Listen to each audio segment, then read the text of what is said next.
SC/ST employees welfare association of BSNL सेवा नई दिल्ली द्वारा डॉक्टर भीमराव अंबेडकर जी का 132वां जयंती समारोह CTO सभागार ईस्टर्न कोर्ट नई दिल्ली में मनाया गया, जिसमें मुख्य अतिथि रामदास अठावले केंद्रीय सामाजिक न्याय अधिकारिता राज्य मंत्री भारत सरकार रहे। साथ ही BSNL CFD PK Purwar, CGO RK Goyal, Ajit Gautam आदि रहे। सर्वप्रथम आए हुए मुख्य अतिथियों द्वारा बाबा साहब के चित्र पर पुष्पांजलि व दीप प्रज्वलित किया गया।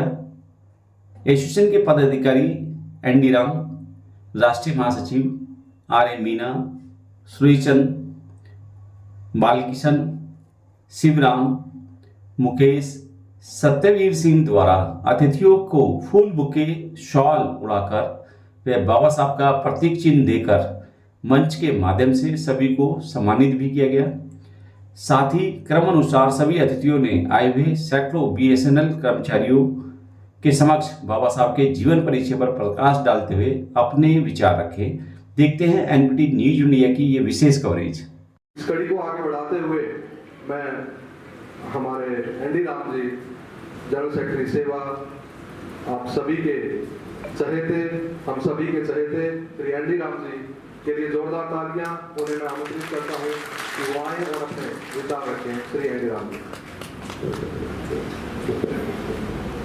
एक बार फिर मैं आप सभी का हार्दिक स्वागत और अभिनंदन करता हूं इस अम्बेडकर जयंती समारोह में।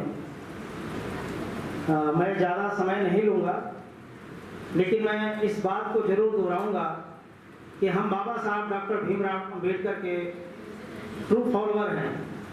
हम बाबा साहब डॉक्टर अंबेडकर के भक्त नहीं हैं कि हम भक्ति में डूबे रहते हैं। हम अनुयायी हैं। बाबा साहब ने आज से 100 साल पहले जिन मुसीबतों में रह करके, जिन मुसीबतों को सहते हुए, जिन संघर्षों से गुजरते हुए हम लोगों के लिए जो रास्ता बनाया है, हम लोगों को जो सुविधाएं उपलब्ध कराई है, ये हमारा फर्ज बनता है कि हम उसके प्रति जागृत रहें। एक समय था कि बाबा साहब डॉक्टर भीमराव अंबेडकर हम लोगों को अधिकार दिलाने के लिए संघर्ष किया। बाबा साहब डॉक्टर भीमराव अंबेडकर ही नहीं, उससे पहले जो भी हमारे यहाँ महापुरुष हुए, उसमें सबसे अग्रणी महात्मा ज्योतिराव फुले, माता सावित्रीबाई फुले,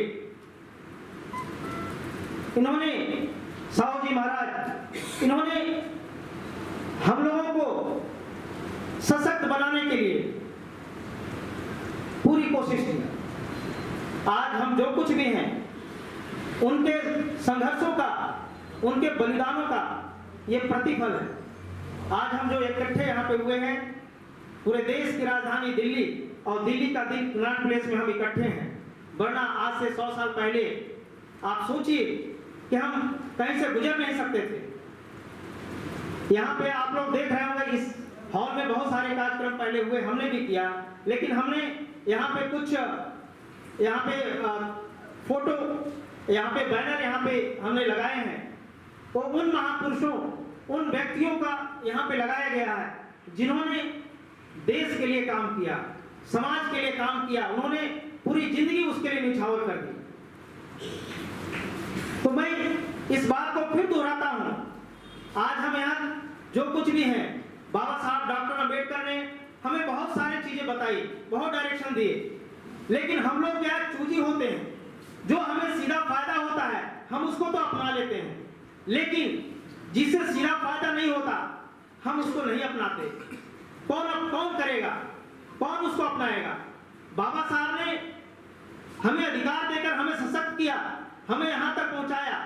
इस स्थिति में आज आपके पास सब कुछ है, सब कुछ आपके पास है, तो आपका ये फर्ज नहीं बनता कि बाबा साहब का जो मिशन मोमेंट है उसको हम आगे लेकर जाएं। तो साथियों, मैं ये बात इसलिए कह रहा हूं कि अभी गोयल साहब इतना अच्छा प्रवचन उन्होंने किया है। मैं समझता हूं कि सबको सोचना चाहिए कि आज हम इस मुकाम पे हैं, आज हमारे अधिकार छीने जा रहे हैं, आज हमारे अधिकार छीने जा रहे हैं।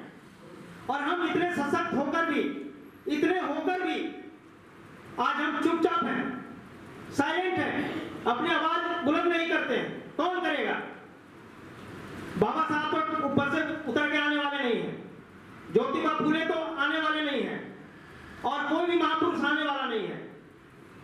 बाबा साहब ने इसलिए कहा था, उस समय उनको बहुत तकलीफ हुआ था जब एक बार 16 लोगों को और बाद में फिर 16 लोगों को, 32 लोगों को विदेश पढ़ने के लिए भेजा था।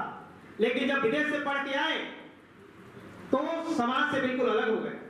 समाज के बारे में उनकी कोई सोच नहीं थी। तो बाबा साहब ने आगरा के एक सम्मेलन में कहा था कि मुझे पढ़े लिखे लोगों ने धोखा दिया। ऐसा नहीं है कि बाबा साहब ने सारे लोगों के बारे में बोला, सारे पढ़े लिखे लोगों के बारे में नहीं बोला, लेकिन बाबा साहब को बहुत तकलीफ हुआ था। बाबा साहब को ऐसा लगता था कि मैं एक व्यक्ति, मैं जब समाज के लिए, अपने समाज के लिए, देश के लिए इतना काम कर रहा हूं, अगर ये पढ़ लिखे लोग आएंगे तो हमारा हाथ मजबूत करेंगे और इसकी रफ्तार बढ़ेगी। तो जो हम चाहते हैं देश के अंदर परिवर्तन, वो जल्दी हो जाएगा। और परिवर्तन क्या था? बाबा साहब ने राजनीतिक परिवर्तन, राजनीतिक अधिकार तो दिलवा दिए, लेकिन बाबा साहब की असली लड़ाई, अंतिम लड़ाई थी सामाजिक लड़ाई, सामाजिक एकता, सामाजिक समानता, सामाजिक समानता की लड़ाई थी, सोशल इक्वालिटी। बाबा साहब ने अपने लास्ट जो स्पीच है, जो कॉन्स्टिट्यूएंट असेंबली का, उसमें बाबा साहब ने कहा है, उसमें पूरी तरह से उन्होंने लोगों के बीच में असेंबली के अंदर कहा है कि सोशल डेमोक्रेसी के बिना पॉलिटिकल डेमोक्रेसी कभी भी कामयाब नहीं हो सकती है। तो सोशल डेमोक्रेसी आनी जरूरी है, जो कि देश में नहीं है।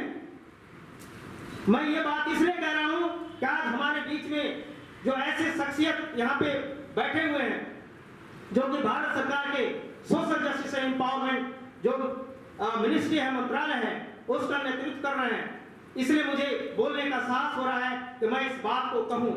मैं कुछ और बात 2 मिनट में सिर्फ बात खत्म करूंगा, उसके बाद हम सभी के प्रिय हमारे जो मुखिया हैं, हमारे पीके प्रवास साहब, सेमरी साहब अपना हम लोग को आशीर्वचन देंगे, अपनी बात रखेंगे। लेकिन मैं 2 मिनट में अपनी बात समाप्त करूंगा। सर, मुझे बहुत दुख होता है कि आज आजादी के 75 साल बीत गए, लेकिन आज भी बाबा साहब डॉक्टर भीमराव अंबेडकर के नाम पे छुट्टियां तो होती है, लेकिन 2 दिन, 4 दिन, हफ्ते दिन, 10 दिन पहले छुट्टियां होती है। क्या बाबा साहब के नाम से एक नेशनल हॉलीडे और नहीं हो सकता? मैं कहां बोलने जाऊंगा? मैं किसको बोलूंगा? मैं सबके बिहाफ पे, मैं चूंकि आप मंत्रालय में हैं, मैं आपसे विनम्र आग्रह करता हूं साहब कि अगला जो छुट्टी अगर हो, उसमें आप चाहे हमारे माननीय सम्मानीय सबके प्रिय प्रधानमंत्री जी से भी बात करना हो, आप बात करें सर। और जैसे 2 अक्टूबर महात्मा गांधी जी के जन्मदिन पर छुट्टी होता है, नेशनल हॉलीडे, जैसे 15 अगस्त स्वतंत्रता दिवस पे छुट्टी होता है, जैसे 26 जनवरी रिपब्लिक डे पे छुट्टी होता है, 3 नेशनल हॉलीडे है। आज चाहे आप मंत्री हैं, चाहे हमारे सीएमडी साहब सीएमडी बीएसएनएल के हैं, या मैं एक कर्मचारी हूं बीएसएनएल का, या चाहे जज हो या प्रधानमंत्री भी क्यों ना हो, आज अगर वो हैं, आज अगर यहाँ पे अगर हैं और इस शक्ति के साथ हैं और ये काम कर रहे हैं, तो सिर्फ और सिर्फ कॉन्स्टिट्यूशन के बदौलत है। एक इंडियन कॉन्स्टिट्यूशन ही है जो कि सबको हमको सशक्त किया हुआ है। आज हम यहाँ बैठे हुए हैं, बहुत सारे लोग, बहुत सारे धर्म संप्रदाय के लोग बैठे हुए हैं, बहुत सारी जातियों के लोग बैठे हुए हैं। सर, मैं एक चीज क्लियर करना चाहता हूँ कि इस आज जो जयंती का ऑर्गेनाइजेशन हम लोग हर साल सेवा बीएसएनएल चूंकि रिकॉग्नाइज है, आपने हमें रिकॉग्निशन दिया हुआ है, हम लोग इसको ऑर्गेनाइज करते हैं यहाँ पे। लेकिन यहाँ पे पार्टिसिपेशन सभी लोगों का होता है, हर जाति हर धर्म के लोग यहाँ पे रहते हैं। मैं एक चीज कहना चाहता हूँ, हम सभी लोग किसी न किसी धर्म में आस्था रखते हैं, धर्म में आस्था रखते हैं, और उस धर्म ग्रंथ को हम बहुत ही आदर सम्मान के साथ रखते हैं। मैं सिख समुदाय में देखा हूं कि जो गुरु ग्रंथ साहिब होता है, उसको कोई अच्छे समय पे, जो शुभ अवसर पे सर पे ले करके उस धर्म ग्रंथ को लेके चलते हैं। इतना आदर और सम्मान होता है। तो हर धर्म और जाति के लोग अपने किसी धर्म के साथ जुड़े हुए हैं और उसका सम्मान करते हैं, और वो लोग उस धर्म के बनाए हुए जो रूल रेगुलेशन है उसके मुताबिक चलते हैं। लेकिन बाकी पूरा देश अगर चलता है, अगर पूरा देश चलता है, उस देश के अंदर सारे धर्म भी आ जाते हैं, वो चलता है किससे? देश का संविधान से चलता है, जो बाबा साहब डॉक्टर अम्बेडकर ने संविधान दिया है। तो क्या बाबा साहब डॉक्टर अम्बेडकर के नाम पे 14 अप्रैल क्या ये डिक्लेयर नहीं हो सकता है नेशनल हॉलिडे? तो साहब हमारा आपसे ये विनम्र निवेदन है। एक चीज मैं BSNL के बारे में साहब यहाँ बैठे हुए हैं, साहब हमें समय देते हैं, हम बात करते हैं साहब से जाकर के, CMD साहब से। लेकिन यहाँ पे सारे लोग हमारे विटनेस हैं। ये लोग हमसे क्वेश्चन करते हैं कि आप CMD साहब से बात करते हो या नहीं करते हो, या ऐसे आके कह देते हो कि हमने CMD साहब से मिल लिया। इसलिए मैं सबको विटनेस बनाते हुए मैं ये साहब आपसे मैं ये कहना जरूर चाहता हूँ कि हमारे चूंकि SC ST के हम लोग हैं, हमारे लिमिटेड ग्रीवेंसेस होते हैं। BSNL के अंदर करीब 22 यूनियंस हैं, करीब 22 ऑफिसर एसोसिएशन है, एक्जीक्यूटिव एसोसिएशन, यूनियन एसोसिएशन की यहाँ कमी नहीं है। लेकिन यहाँ पे 2 हमारे जनरल सेक्रेटरी, दीगर जनरल सेक्रेटरी जो नंबर 1 नंबर 2 पर बैठे हुए हैं, इनकी मौजूदगी में ये कहना चाहता हूँ कि अगर SC ST का इशू है, SC ST का इशू को अगर पूरी गंभीरता के साथ 100% डेडिकेशन के साथ अगर कोई उठाता है तो सेवा विजय सदन जो ये ऑर्गेनाइजेशन है उठाता है। तो साथियों, मैं सर आपके सामने ये कहना चाहता हूं, हमारे इश्यूज लिमिटेड होते हैं, हम आपसे बात करते हैं, लेकिन इनको विटनेस बना करके मैं आपसे ये बात आपसे रिक्वेस्ट कर रहा हूं, सादर आपसे रिक्वेस्ट कर रहा हूं। हमारे जो लिमिटेड जो इश्यूज हैं उसमें हमारे एक बैकलॉग है। मैं कहता हूं कि आजादी के इतने साल बाद हमारे रिप्रेजेंटेशन का पोजीशन है और ट्रांसपेरेंट बिल्कुल होना चाहिए, वो बिल्कुल ऑनलाइन होना चाहिए कि ये हमारा रिप्रेजेंटेशन है, हमें उसमें ये पता चले कि ये हमारा रिप्रेजेंटेशन है, ये बिल्कुल क्लियर होने चाहिए। उसमें कोई ऐसा नहीं कि आज रिपोर्ट कुछ कल रिपोर्ट कुछ, ऐसा नहीं होना चाहिए। बहुत अच्छा काम हो रहा है, समय पे वो फिलअप किया जा रहा है पोस्ट, लेकिन बैकलॉग का पोजीशन हमारा रिप्रेजेंटेशन क्लियर होना चाहिए। सर दूसरा मैं पॉइंट ये कहना चाहता हूं, दूसरा पॉइंट ये है कि अभी हम लोगों ने, मैं इंडिविजुअली सर कई बार रिप्रेजेंटेशन दिया, सभी लोगों ने आपसे बात किया और एक बार जॉइंटली हम लोगों ने आपसे बात, एक बार नहीं कई बार बात किया। अभी आप जो नया MSR लाए हुए हैं, बहुत अच्छा, बहुत अच्छी चीजें उसमें हैं, हम उसके खिलाफ नहीं है सर, हम आपके सामने सबके सामने मैं कहना चाहता हूं, हम लोग उसके खिलाफ नहीं है, जो LIC काम है उसके खिलाफ नहीं है, बिल्कुल नहीं है। लेकिन इस बार के लिए जैसा हम लोगों ने रिप्रेजेंटेशन जॉइंटली दिया है, इस बार के लिए एक बार आप जो AGM टू DGM जो प्रमोशन है उसमें LIC को खत्म करिए, उसमें LIC खत्म करिए और जो पहले जैसे होता था उस तरह से आप उसमें उसको फिलअप करिए पोस्ट। मैं इसलिए बात कर रहा हूं मंत्री जी, मैं इसलिए आपके सामने ही बात कर रहा हूं कि AGM टू DGM प्रमोशन में रिजर्वेशन नहीं होता, अप टू AGM रिजर्वेशन होता है। हमारा रिप्रेजेंटेशन यहाँ लगभग ठीक है, यहाँ ठीक है, लेकिन AGM टू DGM प्रमोशन में रिजर्वेशन नहीं होता। रिजर्वेशन नहीं होता तो वहां पे हमारा रिप्रेजेंटेशन कैसे इंश्योर किया जाएगा, कैसे इंश्योर वहां पे होगा?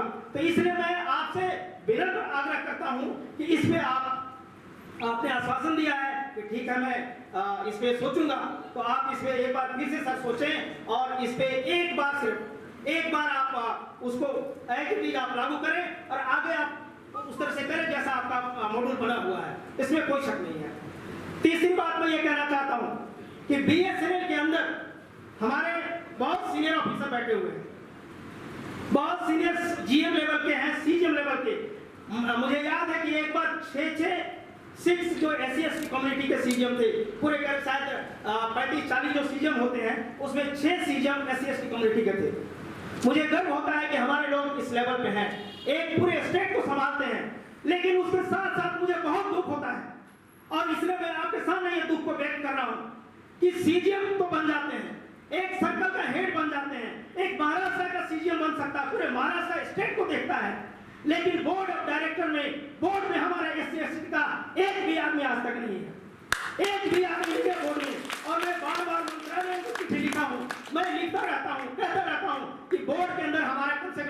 का एक आदमी होना चाहिए, कम से कम एक आदमी, चलो SC ST दोनों मिला के भी अगर एक होना चाहिए, क्योंकि बोर्ड में ही नीतियां बनती है, बोर्ड में सब कुछ पॉलिसी पास होता है, हम तो इम्प्लीमेंटेशन के पार्ट हैं, वहां जो पॉलिसी बनती है वो नीचे आता है। तो आपसे विनम्र आग्रह है और मंत्री महोदय के मौजूदगी में कहना चाहता हूं कि आगे जो बोर्ड अगर BSNL में बनता है उसमें इसके लिए मंत्री महोदय आपको अगर ऊपर बात करना हो तो भी बात करिए, लेकिन बोर्ड में हमारा SC ST का आदमी होना चाहिए। और लास्ट बात मैं ये कहना चाहता हूं, जो चीफ लाइजन ऑफिसर होते हैं, मैं कई बार लेटर लिखा हूं और मुझे दुख होता है, बहुत बार हम फेस करते हैं, इसलिए मैं कह रहा हूं, चीफ लाइजन ऑफिसर का अपॉइंटमेंट जो होता है, चीफ लाइजन ऑफिसर का अपॉइंटमेंट सेवा के या SC ST जो रिकॉग्नाइज्ड एसोसिएशन है उसके कंसल्टेशन बिल्कुल नहीं होता। और चीफ लाइजन ऑफिसर, मुझे ऐसा महसूस हुआ है आज तक जो मैं 20 सालों से देख रहा हूं, मुझे ऐसा महसूस हुआ है या तो वैसे लोग वहां पे आते हैं जिनके वहां कोई दिलचस्पी नहीं होती है, नौकरी करने के ख्याल से सिर्फ वहां पे जाते हैं, लेकिन सामाजिक सोच होनी चाहिए। वो चूंकि SC ST का आदमी होता है, जितने भी DPC होते हैं वो DPC में वो चीफ लाइजन ऑफिसर साइन करता है, तो उसमें मेरा ये कहना है कि वो होनी चाहिए, हमारा भी कंसेप्ट लेना चाहिए। मैं पहले तो डायरेक्टर 4 मैडम थी, सुजाता राय मैडम, मैं बहुत सम्मान करता हूं। एक बार ऐसी बात हुई, मेरे को मैडम बोली, एनडी राम जी आप तो सिर्फ बोलते हो, आप मुझे सजेशन भी दो किसको लगाना है। मैं उसमें 3 लोगों का नाम सजेस्ट किया और ऐसे लोगों का नाम सजेस्ट किया सर कि बहुत ही काबिल लोग हैं, बहुत ही काबिल लोग जहां भी अभी हैं, बहुत काबिलियत के साथ काम कर रहे हैं, बहुत पोटेंशियल उनके अंदर है, बहुत इंटेलिजेंट है। और हमने सजेशन दिया कि ये 3 लोग में से, मैं ये नहीं कह रहा हूं कि आप A को रखें, B को या C को रखें, मैं 3 नाम दे रहा हूं, आप इसमें से किसी को भी रख लीजिए। लेकिन लास्ट में वैसा नहीं हुआ और वैसे लोगों को फिर से वहां इम्पोज कर दिया जाता है जो आदमी मतलब उसमें कोई भी सोच ही नहीं होती या कोई ज्यादा गंभीरता नहीं होता समाज के प्रति। तो मैं ज्यादा कुछ नहीं कहूंगा। अब हमारे मुखिया जी यहाँ पे हैं, हम चाहते हैं कि हम एक बार हमारे जो मुखिया हैं PK कुरवार साहब, CMD साहब, उनका सभी एक बार जोरदार तालियों से स्वागत